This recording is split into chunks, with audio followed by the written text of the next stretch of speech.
You're tired of cheating drama. Every day, I'm sorry. Next tomorrow, I'm sorry. Let me tell you what you're doing. You're doing permission to continue. You're opening the door for, like, I know my husband is a cheater or my boyfriend. I know who he is. Don't worry. You're giving me permission to continue what he's doing. That is what you're telling him. And that is what you're doing. I'm just here to tell you that you should not be worried about it anymore. You should not be telling people up and down, my husband is cheating on me.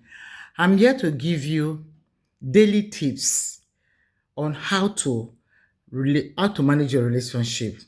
It's not like there's a perfect formula for relationship, but there is a way. The Bible said that there's a way that seemeth right unto man, but the end is destruction. So there must be a way for you to handle your relationship drama or story. You caught him cheating. You've caught him cheating several times, and he keep on telling you he's sorry. And you find it difficult to let him go. This is what people keep telling me. As a relationship therapist, I've heard a lot of talks about I love my husband or I love my wife. I can't let the person go. Why? Because I still love the person. And if you are in that situation, this video is for you. Your final word is, I forgive him, but he never stopped cheating. Or, I forgive her. Okay, the dangerous, he keep on lying to me every time. So I forgive him. He said it was a mistake the first time until it happened again. Are you there now? Have you experienced it before? Forgiving a cheater while the door is still open is called permission to go on, because he knows you will forgive him. Let me tell you the truth that nobody wants to hear, or you don't want to tell yourself. If you forgive a cheater while they are still cheating, you didn't save your relationship. You sacrifice yourself. You sacrifice yourself because now you're not happy, but you can't stop loving him. Or you don't want to go. Some say because of their children or one reason or the other, because of the economy. There are a lot of reasons, but you stay back. The reasons why you stay back is the sacrifice. There was the time Amara, she didn't believe in love. Not easily, not so luckily. She just said that she loved her husband. She said she gave an excuse that it's a phase, it will pass. Because he had a lot of girlfriends and he chose her. She said it will pass. She will just enjoy it. And he told her that it's just a phase. If you keep on telling her he's sorry. He even cried. He apologized. He promised heaven and earth. So she forgave him. But forgiveness for Amara wasn't healing. It was a silence. She stopped asking questions when she see the signs. When you wake up in the middle of the night to receive a phone call in the bathroom. When he began to lock his phones. She saw all the signs. So she stopped asking questions. Because she knows the answer. And more painful if it comes out from his mouth. I want you to subscribe if you are in a relationship, you have a mental issue or psychology, anything. Follow and share this video to your friends. Why I'm asking to subscribe is because it will give YouTube the opportunity to give this video to more people, knowing that people need it. If you just view it and not subscribe, they will think people don't need it. That is why I'm asking to subscribe. You can also comment what you have thought about it, if you have experienced it. Have you been in Amara's shoes before? So she stopped asking questions. She stopped checking on his phones. She stopped listening to the voice inside her that whispered to her, something is still going on. There is this thought that went her brain and tell her that he is still dating somebody. Look at the signs everywhere. She just stopped because she was killing herself. She just wanted that peace, that inner peace. Are you in that position right now? I'm trying to motivate somebody that right now, if your husband, your boyfriend, has been doing this, calculating you, telling you sorry, cried and apologized, and you are still forgiven, take Amara's shoes and wear it. Give yourself some peace. Because You cannot help him. He has to stop on his own. Now, the second time, it didn't break her when she caught him red-handed. Not like the first time that she was crying, it didn't break her. And when it did not break her, she was scared. That was what scared her. She just adjusted. How can you catch your husband? She caught him cheating. The first time he cried up, the second time, she did not cry. She just like, she just adjusted. And now she know the routine. What's the routine? Late night calls. We will tell her it's work. He will hide his phone. I will tell her that he wants privacy. He began to distance himself from her. He began to say he's stress. And all the excuses were coming one after the other. And every time he finished these lies, you will find something. She must find something. And she kept what? Forgiving him. Until one day, she realized something devastating. He didn't need to change. She just realized at that point, he didn't need to change. She had already adapted to his betrayal. Is that what your relationship is right now? You have adapted to your husband or your girlfriend's or your wife's relationship, affairs, marital affairs, extramarital affairs, the fidelity. You have adapted your life to such relationship. You call yourself, you are in love. Amara was there as well. Listen to the end of this video so that you learn one or two things. So she had already adapted herself and she realized that this is how life going to be. Then she now realized another bigger issue. She was no longer in love anymore. Amara is no longer in love. And this was a disturbing thought. She remembered how her marriage was, how she fell in love with him, but now she was no longer in love. She was in endurance phase. Which phase? Endurance phase. She was in love before. She now caught him cheating. She was betrayed. He kept on apologizing. She now adjusted. Now she's in endurance phase. What is Amara's turning point? Listen, because you will need it for your own turning points. If you are in that relationship that is so toxic, that the person you're dating or you're married to keep on cheating on you, not once, not twice, but there is no change. And you've been all this, you've been through what Amara started praying midnight prayer for her husband to change, but it didn't work because he will not change. And she just realized that she had been enduring this marriage for years. And so she came to an agreement to herself because she wanted her peace. One night, she looked at herself in the mirror and told herself, she called herself Amara. She breathed heavily. I will forgive him. And I'm afraid to lose him. She told herself the truth in the mirror. Am I forgiving him? Or am I afraid to lose him? What am I doing? That question changed everything because the question hit her hard. She looked at herself in the mirror and asked herself, what have I been doing? Am I forgiving him?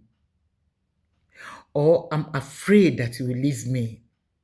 Or am I afraid to leave him? When she asked the question, she was not expecting what she felt. But that particular question changed everything. Because the truth finally answered itself. The question she was asking herself, the answer hit her hard. She wasn't afraid of losing him. She was afraid of starting over. She was afraid of starting over again. Have you been there? I want you to comment, subscribe and follow because these are life real stories and I'm going to give you daily tips on relationships. You don't want to miss out. That is why I wanted to listen to Amara's story to the end. When it dawned on Amara that she was afraid of starting over, she told herself that is the reason. Not because she loved the man. It's not because she liked what she's experiencing.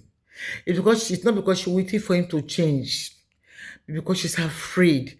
What will society say? What will her children say? She had 2 kids. How will she cope? They will look down on her. So Amara stayed back. What are you going to click home with this story now? you that are listening to me. Let me know where you're listening to all over the world so that I can relate from this. What part of the world are you watching from? I want to know so that I can relate. You can ask me questions in the comment section and I will answer you. Be honest to yourself. Forgiveness without boundary is self-betrayal. You're betraying yourself. If you're in a situation and you keep forgiving, you're enduring, you don't want to start over, it is yourself you're betraying. If someone truly loves you and the person wants to change, that's a different story. You see the effort the person is making to change. What you need to do is encourage the person to change, but not repeatedly doing the same thing and expect it to change. It doesn't work that way. But as long as the cheating continues and your forgiveness continues, you are not in a relationship. Now, you want to know what you are? You are in a circle. Keep on turning. You are in a circle. You are not in a relationship. Listen to me. This is what most people don't understand. Forgiveness is not a reconciliation. I'm not saying don't forgive. The Bible said that we should forgive 70 times 7. That is, forgive as much as you can. But forgiveness is not a reconciliation. I agree with you. Forgiving him or her doesn't mean that you have reconciled. And another thing you should take home is that love is not tolerance of disrespect. If somebody loves you and keep on disrespecting you and say he loves you, that's not true. Love is not tolerance. The third point you should take home is that staying is not strength, it's destroying you. There are many women that have stayed back. They are destroyed. Some are no more. They are 6 feet below. Staying back is destroying you. It's destroying your health. You know, the Bible says in the book of John chapter 10 verse 10 that the devil, the enemy, come to kill, to steal, and to destroy you. That man that is cheating on you is destroying you. That woman that is cheating on you, she's destroying you. She's killing you slowly. And she has stolen, or he has stolen your joy. Your happiness is gone. You are a shadow of your former self because of betrayal. A man that knows that you will not leave, he has no reason to stop cheating on you. Do you know that? The man knows that he will not stop. He knows that he will not go anywhere. He has no reason to stop cheating on you. Now, how do you recover without necessarily leaving? I told you don't go anywhere. You have to survive. You have to listen to this story to the end. Have you subscribed while we are listening to this story?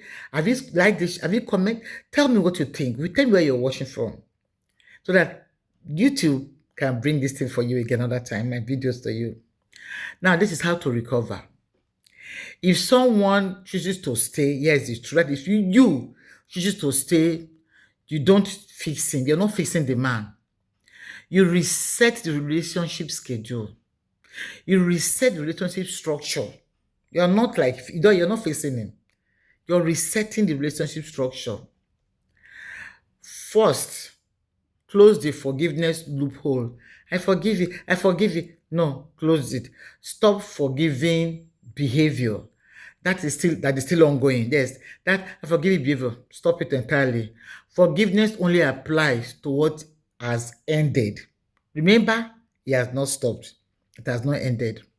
Number 2, introduce consequences. That is rewards.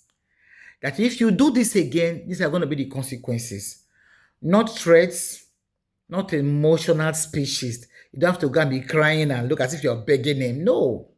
Actual consequences. 1, there will be detachment, emotional withdrawal will occur. If it happens again, let him know. 2, give him space. Tell him so. 3, change access to you. He will no longer have that access to you anytime he wants to again. If nothing changes when he cheats, he learns nothing. It will not change unless something changes, something happens. That is why I call this channel Love and Consequences. If there's no consequence, it will not change.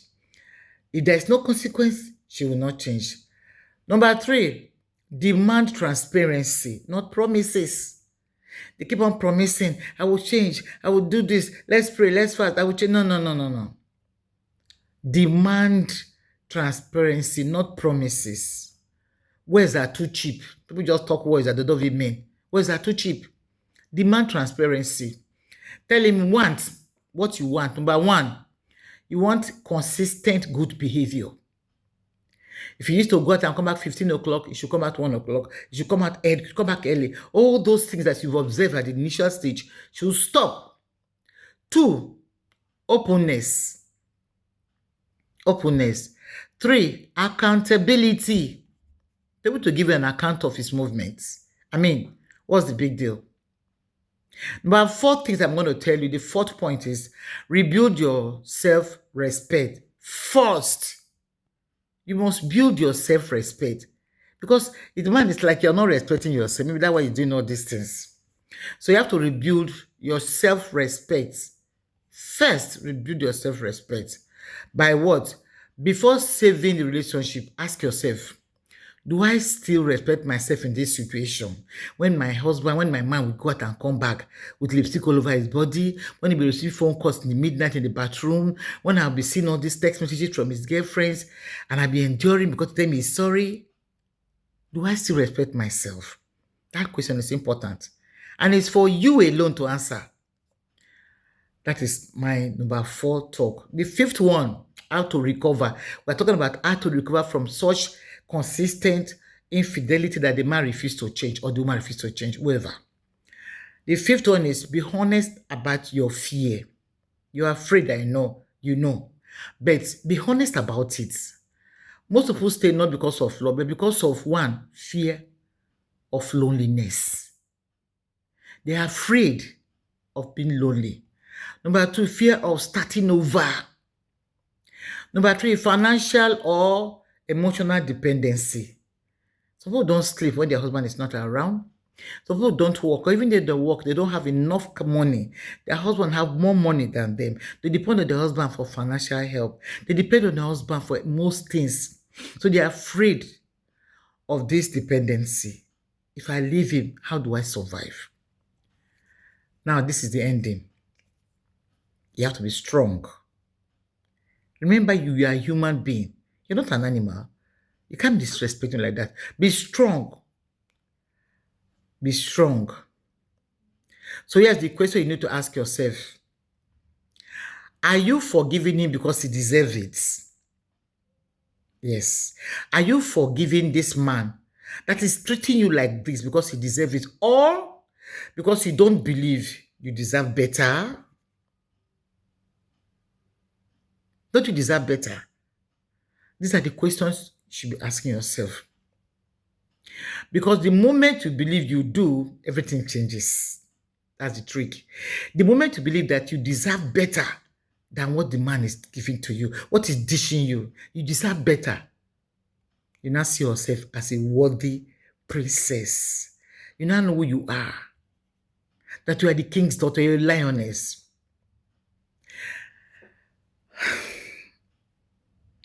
I want you to follow me. My name is Mama J. On this Love and Consequences channel, I talk about relationships, family matter, everything relationship. If you need a private matter, let me know. But most importantly, let this video come to you for the next one.